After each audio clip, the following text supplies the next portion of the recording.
ladies and gentlemen. Thank you guys for joining me for another video.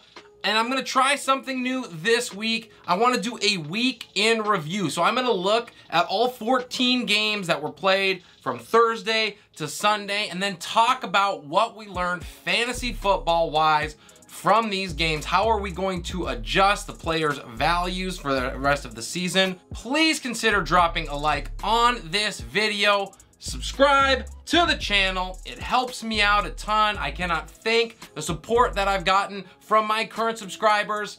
You guys are the best. I really appreciate all the extra engagement last week. Let's keep that up. Ask those questions. I promise I will get back to you. So let's hop right into it. We start with the Chiefs game. They beat the Chargers 27-24. And the couple things that I learned was that the Chiefs believe in Isaiah Pacheco and they also have some faith in Jerick McKinnon.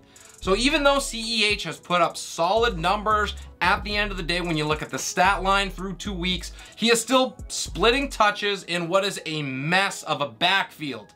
CEH was buoyed by the 2 touchdowns in week 1, and he had a 50-yard run really late in week 2. But these numbers are deceiving, and I think that we need to be very cautious as we rank and think about starting CEH moving forward until he takes over a bigger slice of the pie in that backfield. For the Chargers, it's all about hoping that Justin Herbert is okay. He should be. It looks like he avoided any major injuries and he's got an extra couple days because of that Thursday night game to get right. Mike Williams paid off as a top 10 pick for me last week. He had a monster day with over 100 yards and a tutty. And the call on Josh Palmer as a dart throw ended up working out as well. He had that garbage time touchdown really late, didn't end up mattering except to fantasy owners who started him. Moving on to the Browns game, they absolutely melted down against the Jets. But we did learn that Cleveland actually has the capability of throwing the ball a little bit. Amari Cooper can now get back on our radars. Hope is not lost with him. He had 10 targets, over 100 yards, and a score. Nick Chubb is still the dude. He had a monster game. He is unstoppable. And Kareem Hunt, as suggested last week, is nothing more than really a flex option with some touchdown upside. If he doesn't score for you, though, he's probably going to let you down a little bit. He had 15 touches, which you do like to see. Garrett Wilson, for the Jets side of things, might end up being the rookie wide receiver that outpaces all the others. He had another big week. Elijah Moore owners should probably be sweating at least a little bit right now. And then finally, for the running back room, is it Breece Hall season right now? He had 7 carries for 50 yards. He caught 1 pass, but it was a 10-yard touchdown. Joe Flacco, who is now potentially on our QB2 radar. He's at over 300 yards in both of his games. Obviously, in 1 quarterback leagues, you're not even considering him, but in Superflex or 2 quarterback leagues, Flacco might be an option for those who are desperate. To the Lions game against Washington, Detroit able to pull it out 36-27. And we learned that the Lions are not going to be pushovers anymore. And Amon-Ra St. Brown is a borderline wide receiver 1 until further notice. He caught 9 out of 12 targets, 116 yards. He also had 2 carries for 68 yards. He is going to be extremely involved for Detroit. They love feeding him and he is producing, so why wouldn't they? Little bit of a question mark here with DeAndre Swift. He said he was fine all week after that ankle injury, but he only had 7 touches in this game and Jamal Williams had 13. So if you listen to me and bumped Williams up a little bit on your flex consideration board, that was probably a good call. Carson Wentz is potentially taking Dak Prescott's spot now that Dak isn't in the NFC East anymore doing it as a garbage time superstar. Wentz was an absolute dud in the first half. I think he had under 100 yards passing, but boy did he turn it on in the second and ended as a top 3 quarterback play in week 2. We discovered that this Washington wide receiver room is potentially pretty stacked. And there could be concerns for Terry McLaurin owners moving forward, only because both Jahan Dotson and Curtis Samuel continue to be involved and produce, and it looks like Wentz is more than happy to spread the ball around to all of those guys. The facade that Antonio Gibson gave us in week 1 turned out to not be real because he just averaged 2 yards a carry in this game. 14 touches in the backfield. He also caught 2 balls for 13 yards. Brian Robinson Jr. cannot get back soon enough. It looks like it was kind of a disaster after an awesome week 1 for Gibby. Moving on to the Saints game against the Bucks. It was a low-scoring affair, just as I thought it would be, with the Bucks prevailing 20-10. Tom Brady, once again, underwhelming in his performance, but he's winning, so he certainly does not care. Leonard Fournette had some struggles on the ground. He had just 74 total yards on 26 touches. I'm not super worried, but with the suspension to Mike Evans, it is going to be a more run-heavy approach next week as well, most likely. So Brady is going to probably be dropping down fairly significantly in our rankings. The Saints offense is a complete mess. We learned that, and it was loud and clear. When Jameis Winston is not on, things do not go well. He had 3 picks and really did not look like a starting caliber NFL quarterback, but Michael Thomas did not care. He was good enough with 56 yards and a touchdown. And then the other big thing we learned from this game is that Chris Olave has arrived. He burst onto the scene. He had a 51-yard catch, and he also had 13 targets in this game. So that switch where last week Jarvis Landry had 11, this week it was Olave who took the majority of the slice. To the Panthers game against the Giants. It was a close one. It went down to the wire. Once again for Carolina, the Giants prevailed 19-16. And this game was all about major offensive issues on both sides. The O-line for Carolina does not look much better, even though they spent and did so much to try to improve it. So that is certainly concerning. Saquon Barkley struggled in this game, could not really get over the hump or break anything free. And CMC honestly did too for most of the game, but it did not matter because he had a 49-yard run that ended up saving his fantasy day. And then finally, Sterling Shepard. He could potentially be the wide receiver 1 in New York. He is worth an ad if he's available in your waiver wire because he is getting the looks, and Kadarius Toney basically looks like a nobody out there, even with the opportunities he got, and they made a point to get him more involved. He did absolutely nothing with them. Let's now move to the Patriots game. They took on the Steelers. Patriots ended up prevailing 17-14 against a lifeless Pittsburgh Steelers offense. Najee Harris looked slow in this one. He did have 20 touches for 89 yards. So not an absolutely horrible performance, but he certainly did not look like himself. And I think also the New England front had a lot to do with that. Deontay Johnson remains elite as far as his target share is concerned, but his upside is severely capped with Mitch Trubisky at the helm. He is likely to move down in the rankings because that touchdown upside seems to be shrinking more and more by the week. Who is in the first tier of options though is Pat Freiermuth, the tight end. Once again scored here. He had 7 targets. He has to be on our radars. I don't think he's available, but if he is a great option for you week in and week out because Trubisky loves to dump it off underneath. There are not going to be super valuable targets, but there are going to be ones in the red zone for Freiermuth. And when you're looking for a tight end with touchdown upside, he is one of your guys. For New England side of things, Jacoby Myers making his case for flex consideration. He had 95 yards in this one, but the big thing is he had 13 targets. So I've already seen on the waiver wire write-ups that people are trying to push Nelson Aguilar. He is not the dude. It's Jacoby Myers as the wide receiver 1 in New England. The targets are an easy indicator of that. Do not be fooled by one big game from someone who hasn't really done much but flashed once or twice in the last 3 years. Damian Harris looks like the back to own in New England. He had 17 touches, just 10 for Ramondre Stevenson. It's not a backfield right now I'm super excited about because there isn't a ton of upside on this New England offense, but if you're starting one of them, it looks like Harris is it right now, and he's even starting to catch passes a little bit, which he did not do last year, so that boosts his value. A big surprise for me was the Colts absolutely embarrassing themselves against Jacksonville. They got shut out 24-0. We found out that maybe Jonathan Taylor is human, although he did have 63 yards on just 10 touches. Why he just had 10 touches, The world may never know, but the Colts looked completely and utterly lost without Michael Pittman on the outside, and it ended up being an absolutely horrific passing day for Matt Ryan. It makes you wonder, is he over the hill? Because he was 16 for 30. He didn't even get to 200 yards, and he had a trifecta of picks. Maybe he just didn't know where to go with the ball. The leading receiver for the Colts was Ashton Dulin. He had 7 of them. For Jacksonville, it is clear that Christian Kirk is a locked and loaded wide receiver 2 with plenty of upside. He caught all 6 of his targets, 78 yards, a pair of scores. They continue to give him all the looks that he can handle.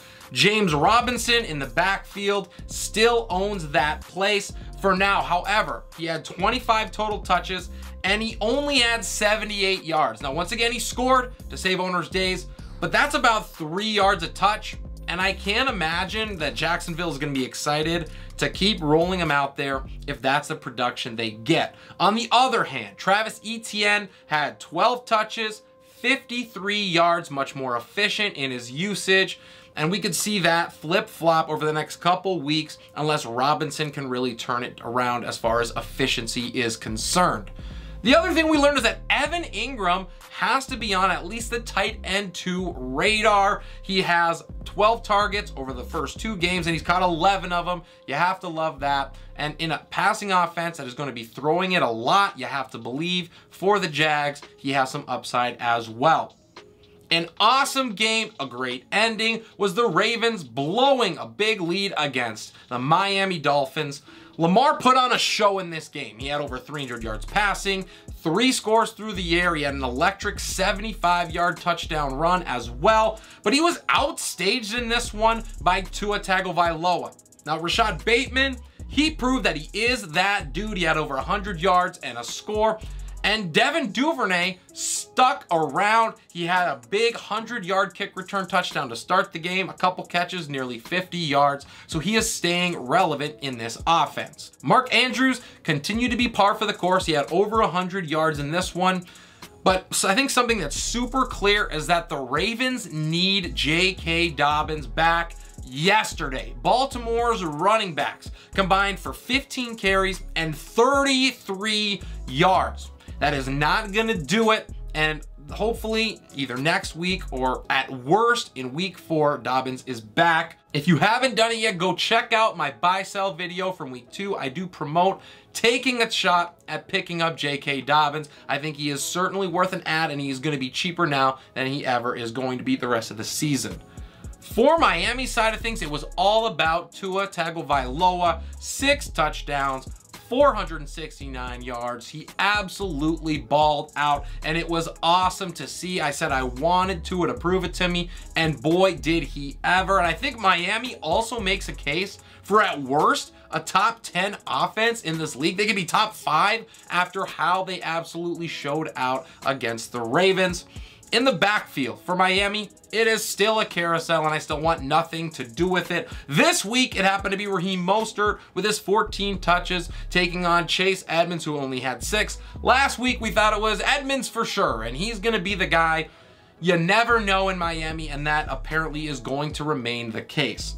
The wide receiver studs showed up in a big way. Tyreek Hill, 11 of 13 for 190 yards and a pair of scores. Waddle had 19 targets. He caught 11 of them, 171, 2 scores himself. It was a big day for those guys who had 32 targets between them.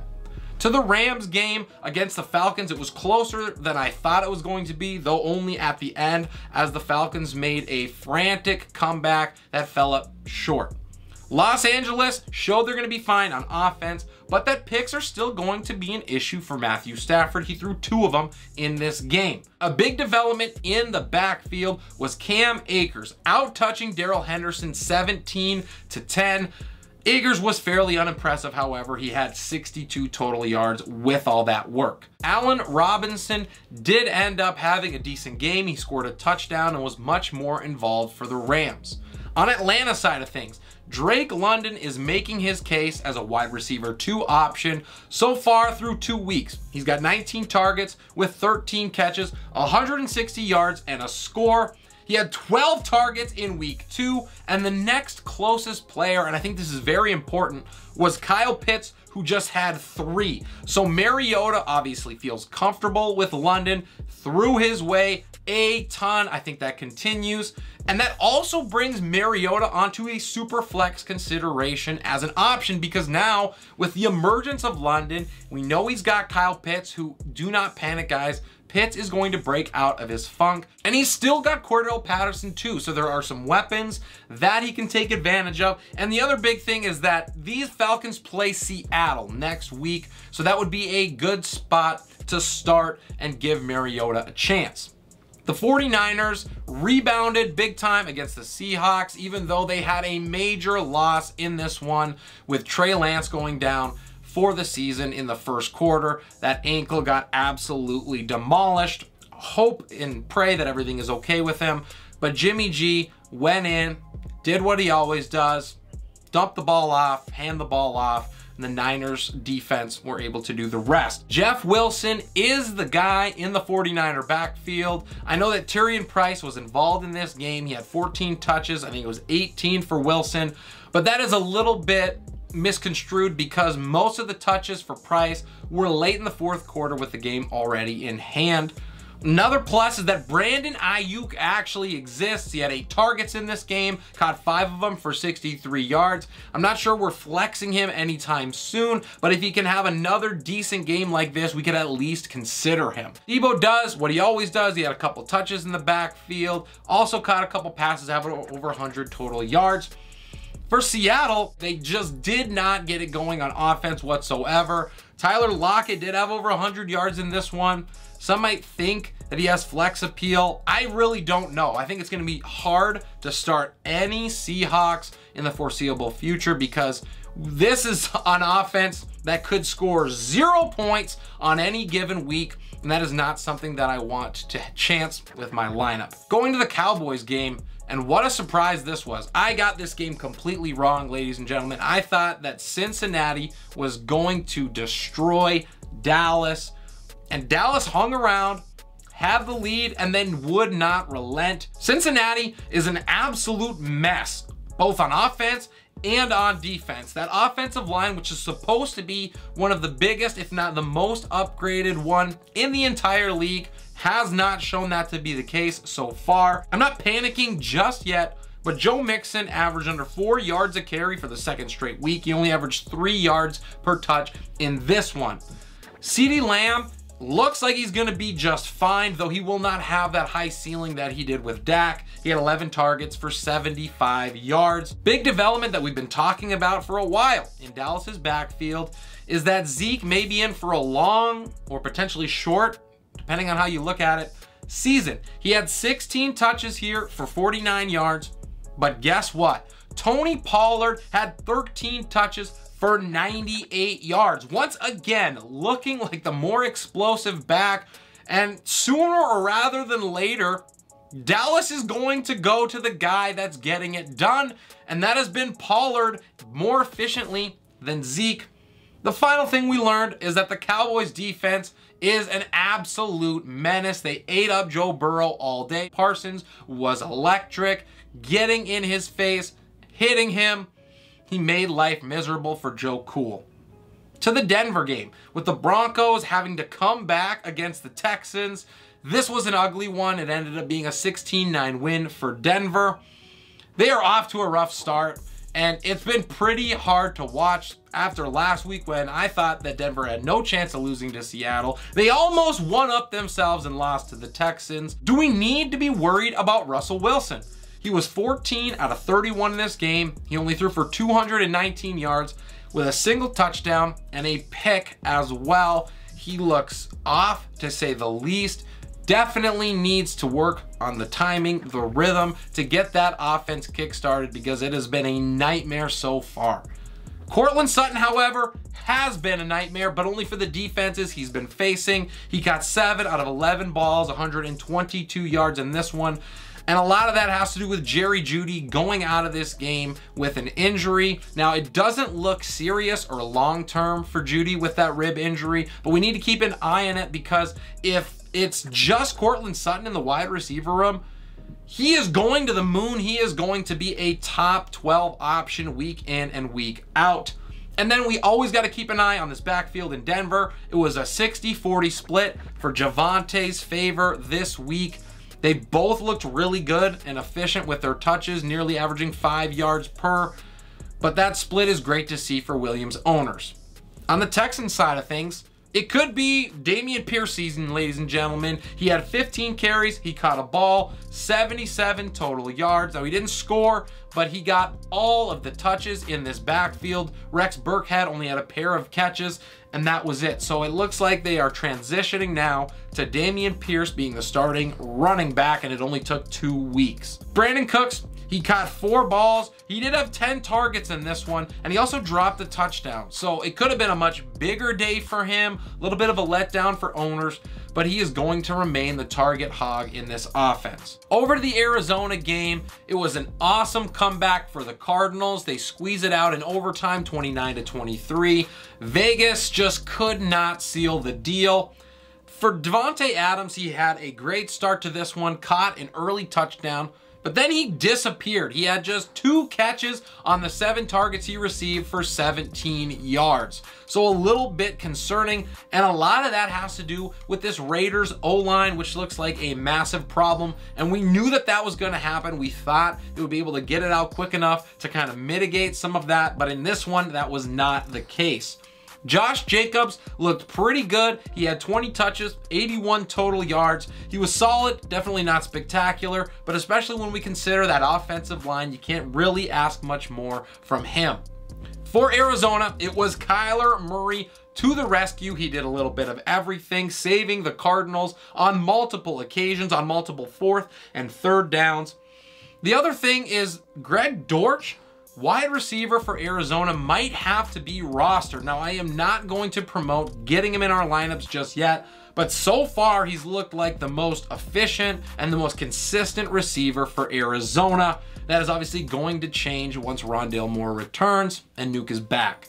The final piece to this is James Conner leaving with an injury and not returning. It is an ankle. They are saying that it shouldn't be too bad, but we've seen and heard that before from Conner, and it ended up missing a couple weeks. So for now, Eno Benjamin is the guy that I would sign off of waivers. I know that Williams had more touches, but I think that Benjamin is the guy. Should Conner miss time, it is worth an ad for now as a wait and see approach. The final game we're looking at is the Sunday night matchup, the Packers and Bears. Aaron Rodgers continues to own them. It was a 27-10 blowout. Aaron Jones returns to glory in that 50-50 split in the backfield for Green Bay. He had 170 yards on 18 touches and a pair of scores. And if you watched my buy sell last week, it is exactly why I was telling you guys, hey, sell high on A.J. Dillon if you can. If there's an owner that thinks that he is the RB1 without a doubt in Green Bay, try to get an RB1 back, because this is what can happen. 1 week changes everything. We saw Aaron Rodgers get back on track, but I really don't think he's anything more than a QB2 option moving forward with some low upside. This Packers passing attack just does not have it going right now. Speaking of the passing attack, I have no idea which wide receiver to own or start in Green Bay. This week it was Sammy Watkins getting close to that 100-yard mark, but he had 4 targets and everyone else had 3. So Rodgers is just spreading the ball around to whoever he can hopefully get it to. No one we're starting right now. The Green Bay Packers defense dominated the Bears from start to finish. They made Justin Fields look real bad. He was just 7 out of 11 for 70 yards, and he also threw a pick. He did add 20 yards on the ground, had a rushing score, but it was a day to forget for him. He takes a big step back, and he's gonna be a little bit hard to maybe plug into our lineups moving forward because of this performance. We thought that he had a decent floor. He proved here that that is not the case. Who may have a good floor, though, is David Montgomery, who did not care about the struggles for Chicago up front. He had 17 touches for 136 yards. And just like in Green Bay, might be the same in Chicago until we can see Justin Fields turn it around and this offense show some life. Outside of Montgomery, there might not be a single wide receiver that we can start in Chicago. that will wrap it up for the week 2 review. Let me know what you guys thought about this sort of content. I'm trying to bring you new things that are valuable to you, so drop a comment down below. Don't forget to drop a like on the video. Make sure you subscribe to the channel. It helps me out a lot, and I have a ton of great content coming out every single week. I have rankings for quarterbacks, kickers, running backs, wide receivers, tight ends, defenses. We're doing waiver wires for shorts, and we have weekly game picks as well as recaps. So click that button so you do not miss a thing. This is Relentless Press. I am your host, Abraham Opatz, and we will see you next time.